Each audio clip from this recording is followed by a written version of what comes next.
आखिर सरपंच साहेब को इस बार कौन कौन सा अधिकार मिलेगा? आज जो घोषणा हुई है अधिकार का, वो मसौदा जो तैयार हुआ था वो कब तक लागू हो जाएगा?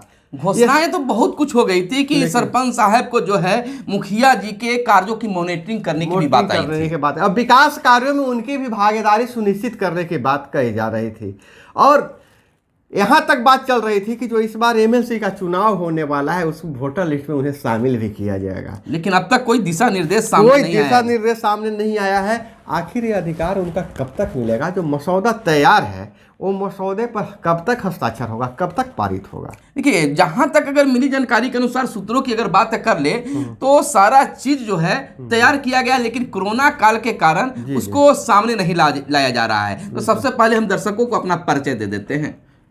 परिचय से पहले अपना अभिवादन स्वीकार करता हूं। नमस्कार, मैं हूं अभय कुमार और मैं हूं सुनील बॉबी। दोस्तों, हम आपके बीच इस तरह के मुद्दे को लेकर चर्चा करते रहते हैं, और लेकिन आपसे बार बार गुजारिश भी करते हैं कि चैनल को सब्सक्राइब कर लीजिए। हालांकि आप लोग का सहयोग बहुत मिला है, आप देखते भी हैं वीडियो, लेकिन चैनल को अगर सब्सक्राइब करते हैं, लाइक करते हैं तो हमारा हौसला बढ़ता है। तो सरपंच साहब जितना भी देख रहे हैं सबको राम राम। और न्याय की कुर्सी पर आप बैठे हुए हैं, आखिर आपके साथ न्याय कब होगा, इस पर हम चर्चा करने वाले हैं। बिल्कुल सरपंच साहब, आप निश्चिंत रहिए। सरकार का जो ऐलान है वह ऐलान निश्चित तौर पर आपकी भागीदारी होगी उसमें, यानी पंचायत के विकास में इस बार आपकी अच्छी खासी अहम भूमिका होने वाली है। अभी हम आपको बता दें कि मुखिया जी के कार्यों को लेकर भी बिहार सरकार ने केंद्र सरकार से गाइडलाइन मांगा है कि अगर जब तक कोरोना काल है तो बैठकें नहीं की जानी है, भीड़ नहीं लगाना है, तो हम योजनाओं को कैसे लें। तो मुखिया जी का भी कार्य बाधित हो रहा है, तो आपका भी कार्य बाधित हो रहा है। लेकिन आपको निश्चित तौर पर पंचायतों के विकास में आपकी भूमिका होगी, क्योंकि आप न्याय के कुर्सी पर बैठे हुए हैं। न्याय के कुर्सी के साथ न्याय के साथ विकास, बिल्कुल न्याय के साथ विकास। देखिए, विकास का काम मुखिया जी का था, न्याय का काम आपका था, लेकिन अब जो नया नारा दिया गया है न्याय के साथ विकास, तो न्याय के साथ विकास की बात जब कही जाए तो सरपंच साहब को ऐसे थोड़े छोड़ा जाएगा। बिल्कुल नहीं, सरपंच साहब भी इसमें भागीदारी निभाएंगे। खास करके सरपंच साहब जो रोजगार मुहैया कराने की बात आती है, पंचायती स्तर पर रोजगार, हमारे पास किताब उसमें आप देख सकते हैं कि रोजगार मुहैया कराने के लिए पशुपालन से हो गया, दुग्ध उत्पादन हो गया, शिक्षा की व्यवस्था, कृषि से संबंधित शिक्षा की व्यवस्था, अब तो और गांवों में सोलर एनर्जी प्लांट भी लगाने की बात कही जा रही है। तो उसमें न्याय के साथ विकास करने में उसमें सिर्फ अब मुखिया जी ही नहीं भागीदार रहेंगे, सरपंच साहब भी उसकी रूपरेखा तैयार करेंगे। और खास करके पशुपालन और कृषि और शिक्षा सरपंच साहब के जिम्मे रहने वाली है। सरपंच साहब को एक चीज और हम लोग बता देना चाहते हैं कि जैसे ही आप तो अब शपथ ग्रहण ले लिए हैं, सारा चीज आपको हो गया है, अब केवल आपकी एक ट्रेनिंग बाकी है। हाँ, ट्रेनिंग बाकी। ट्रेनिंग में आपको सारे अधिकार और कर्तव्य बताए जाएंगे और आपको एक हस्त पुस्तिका भी मिलेगा। लेकिन ट्रेनिंग लेने से पहले आप लोगों को मैं पूरा हाथ जोड़ के गुजारिश करते हैं कि ट्रेनिंग में आप एक भी दिन गैप नहीं कीजिए। अगर 8 घंटे की ट्रेनिंग है तो 8 घंटे तक आप वहाँ बैठ के ट्रेनिंग लें। हालांकि हम आपको एकदम सही बात बता रहे हैं कि आपके अधिकारी नहीं चाहते हैं कि आप ट्रेनिंग अच्छा से लें, इसलिए जो ट्रेनिंग का जो भत्ता होता है, एक दिन का जो भत्ता मिलता है, तो भत्ता पहले दे देते हैं, आपको नाश्ता पानी पहले करवा देते हैं कि आप निश्चिंत हो जाए कि पैसा लेने के लिए वहाँ रुकिए नहीं, बैठ नहीं जाइए वहाँ पर। तो इसलिए ध्यान रखिएगा, भत्ता मिले या नहीं मिले, आपको नाश्ता मिले कि नहीं मिले, चाय मिले चाहे नहीं मिले, लेकिन आप ट्रेनिंग पूरा लीजिएगा और किताब जो मिले उसे पढ़िएगा जरूर। खैर, आपके प्रखंड में किस तरह से होता है वो अलग बात है, लेकिन हम आपको आश्वासन देते हैं कि निश्चित तौर पर जब आपकी ट्रेनिंग चलेगी और जो भी गाइडलाइन आ जाएगा, नया गाइडलाइन जैसे हमें भी प्राप्त होगा वो आपके भी प्राप्त होगा, तो हम हर चीज पर आपको गाइडलाइन के तहत वीडियो बनाएंगे। और कम से कम उस ट्रेनिंग में आप बखूबी ट्रेनिंग नहीं ले पाए होंगे तो आप वीडियो देखकर जरूर ट्रेंड हो जाइएगा। नहीं, अब चर्चा तो यह भी करेंगे ना हम लोग अभी कि आखिर जो मसौदा तैयार हुआ, जो मंत्री जी का बयान आया, विभाग का बयान आया कि सरपंच साहब को नई जिम्मेवारी बस मिलने वाली है, मसौदा तैयार है, उस मसौदे पर मुहर कब तक लगेगी? अभी फिलहाल बहाना है या जो कुछ कहिए कि अभी कोरोना का टाइम है, मंत्री खुद संक्रमित हो चुके हैं और इसके कारण उस मसौदे को पर मुहर नहीं लग पा रही है। जब तक वो पारित नहीं होता है तब तक वो कोई मतलब ही नहीं है। बिल्कुल बिल्कुल। लेकिन जैसे ही मसौदा पर मुहर लग जाएगा और जैसे ही हमें पता चलेगा हम पूरी बातें आपको बताएंगे। लेकिन एक बार जिस हिसाब से जो परसों का नोटिफिकेशन था कि विधान परिषद के चुनाव का वोटर लिस्ट तैयार हो रहा है। बिल्कुल हाँ। वोटर लिस्ट में सरपंच साहब का नाम कहीं नहीं था, तो इस बार तो हमें नहीं लगता है कि उनको वोट देने का अधिकार मिलने वाला है, लेकिन अन्य अधिकार मिल सकता है। अन्य अधिकार मिल सकता है। इस पर हम लोग लगातार चर्चा भी कर रहे हैं, लगातार संपर्क में ही हैं। लेकिन अगर एक चीज़ सबसे बड़ा भी मसौदा यह है, सबसे बड़ा समस्या है, लोगों को समझ में नहीं आ रहा है कि क्या ग्राम कचहरी के सरपंच साहब का अलग से अकाउंट भी खुलेगा कि मुखिया जी के अकाउंट से ही पैसा मिलेगा। ना जब भी अगर सरपंच साहब अगर काम कराते हैं तो उनके लिए तो अकाउंट खुलना चाहिए, बिल्कुल। लेकिन अगर मुखिया काम कराएंगे और देख रेख करने के लिए केवल रहेगा, उनको मॉनिटरिंग करने के लिए रहेगा, उस पर आपत्ति देने के लिए, तब तो खाता खुलने वाली कोई बात नहीं है। जैसे मुझे सूत्रों से जो जानकारी मिली है कि अब पहले की तरह तो मुखिया जी चेक काटेंगे नहीं, जी नहीं, पैसा भी नहीं ट्रांसफर करेंगे, उनको मॉडर्न मिलेगा। मॉडर्न में साइनिंग अथॉरिटी पासवर्ड की बात है तो पासवर्ड में एक आईडी जो यूजर आईडी मुखिया जी का रहेगा और एक यूजर आईडी सरपंच साहब का भी रहेगा।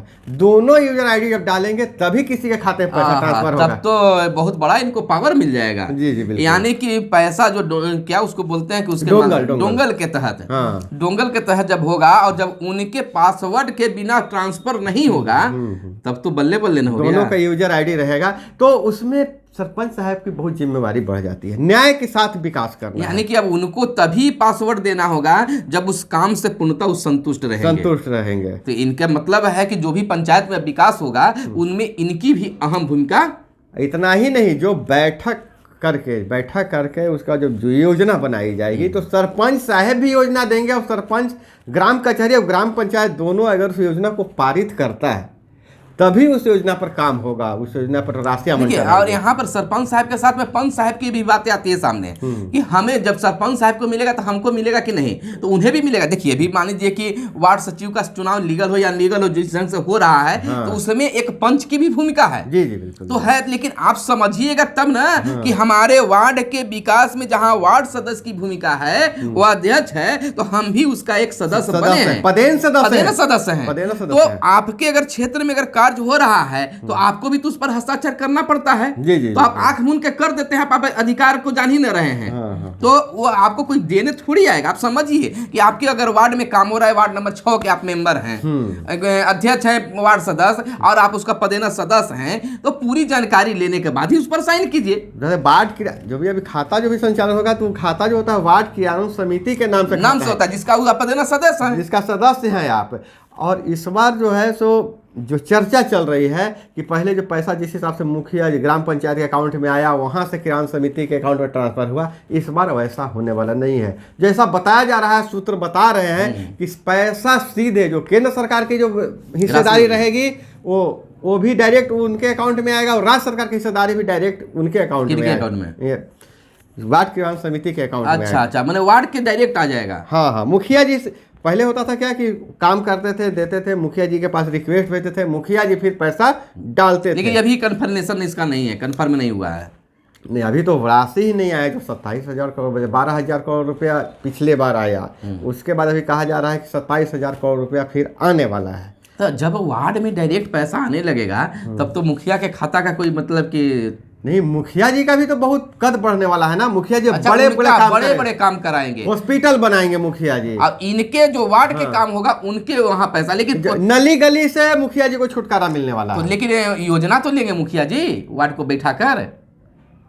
मुखिया जी जो योजना जो अभी जो बैठक चल रही थी तो अभी तो पिछले कार्यों की सब पुष्टि होगी, पिछला जो कार्य है उसकी समीक्षा होगी, उसके बाद योजनाएं लेंगे। तो वही तो टाइड एंड डाइड में बांधा जा रहा है। जो इस बार जो भी वित्त आयोग का पैसा आएगा तो उस पैसे में तो रहेगा ना कि इस पैसे का स्टेडियम बनाना है, अस्पताल बनाना है, तो मुखिया जी वो करेंगे। और जो पैसा जो विकास के लिए किरान समिति के जो खाते में आएगी, नल जल वगैरह, गली नली नल जल, कहीं समतलीकरण है, मरम्मत है, और उसके बाद इस बार तो मनरेगा से भी योजनाएं लेंगे ना।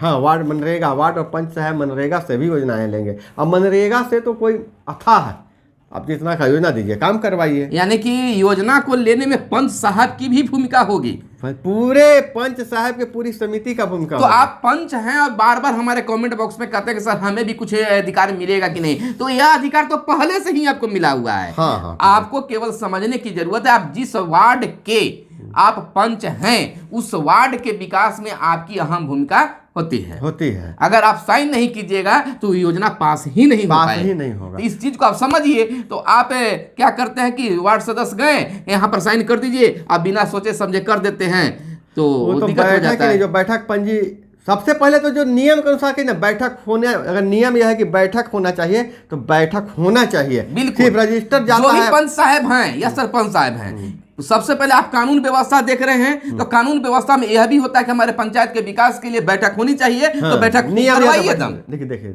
फिर वही बात आ गई जो हम लोग चर्चा किए थे पहले, महिलाओं के अधिकार के बाद। बिल्कुल, जैसे पंच और वार्ड में महिला सदस्य जीत चुकी हैं, अगर बैठक के बात होता तब ना भेज दीजिए ना, रजिस्टर में भेज दीजिए ना, साइन कर देगी, वहां पर अब गच्चा खा जाते हैं, वहीं पर खा जाते हैं। अब थोड़ा सा कि हम महिला को नहीं भेजना पड़ता है, महिला है हम क्या जाए, और समझाते भी हैं, मुखिया जी समझा देते हैं ना, क्या वार्ड भी सदस्य समझा देता है कि यार महिला है, इसके चलते इतना तो 7 सदस्य तो महिला है, तो महिला के बहुत दिक्कत है, सब नहीं बुलाते हैं। इस चीज को समझने की जरूरत है। तो बिल्कुल सरपंच साहब के साथ में पंच साहब को भी काफी अधिकार है। जैसे जैसे गाइडलाइन बिहार सरकार के द्वारा मिलेगा वैसे वैसे हम दोनों आप लोगों को। इस बार क्या होता है, भत्ता कितना बढ़ता है, पंच साहब को भत्ता में क्या बढ़ोतरी होती है, वार्ड साहब के भत्ता में क्या बढ़ोतरी होती है, इसका भी जानकारी जैसे ही हमें हाथ में लगता है सबसे पहले आपको बताने का प्रयास करेंगे। बिल्कुल हमारे साथ में आप बने रहिएगा, देखते रहिएगा चैनल को, और हो सक जैसे ही आएगा तो हम आपको जरूर बताएंगे। और एक चीज़ और बता देते हैं कि हम लोग का चैनल पर जो है एक खबर प्रतिदिन सुबह और शाम सुबह सवेरे करके एक प्रोग्राम चलता है, उस प्रोग्राम में जरूर देखिएगा। छोटे छोटे हर चीज़ों को हम लेते रहते हैं, उसमें हर अपडेट आपको वहाँ पर मिलते जाता है, मतलब छोटा मोटा चीज़ों कहते हैं। उस वीडियो को आप लोग जरूर देखा कीजिएगा। सुबह सवेरे का जो मेरा 2 वीडियो आता है, एक सुबह में आता है एक शाम में आता है, उस वीडियो को जरूर देखा कीजिएगा, और उसी के आधार पर फिर बड़ा सा हम लोग वीडियो बनाते हैं जो आपको खास जानकारी मिलती है। हाँ, जो एक एक कोई टॉपिक उठाकर बनाते हैं। लेकिन एक बात बता रहे सर, ये सुबह सवेरे जो हम लोग का एपिसोड है, बहुत सारे लोग हमें फ़ोन करके भी बताते हैं और कमेंट भी करते हैं, कहते हैं कि सर जब से हम इस वीडियो को देखने लगे हैं हमारी जो समझ बहुत बढ़ गया है, मतलब जानकारी, करंट अफेयर की चीज़ें, जानकारी देश दुनिया में क्या हो रहा है पता चल जाता है। देखिए आजकल के दौर में सबसे बड़ी कमी है समय की कमी है। बिल्कुल बिल्कुल। अगर कोई आप अखबार पढ़िएगा तो आपको समय आधा घंटा 1 घंटा, हम 10 मिनट में 20 मिनट में हार्डली 15 मिनट में पूरी जानकारी देश दुनिया की खबर, और जो आपको जानने के लिए जरूरी है वह जरूर मिल जाती है। इसलिए उसमें साफ शब्दों में कहते हैं कि अखबारों में क्या छपा है और क्या आपके काम की खबरें हैं, तो अखबार ही आपके बीच में हम उलट के रख देते हैं 2-3 अखबार जो आपको जानना जरूरी होता है। इसलिए उसको आप सपोर्ट कीजिए, देखिए हर छोटी बड़ी अपडेट आपके लिए मिलता रहता है। जी बिल्कुल। तो अब क्या किया जाए, दर्शकों को हम बताना चाहेंगे कि जैसे ही सरपंच साहब और पंच साहब के लिए कोई बड़ा अपडेट आता है तो शीघ्र ही हम आपके लिए सबसे पहले सबसे आगे अपडेट लेने के आने की कोशिश करेंगे। फिलहाल हम दोनों को दीजिए इजाजत। धन्यवाद। जय हिंद, जय भारत, वंदे मातरम।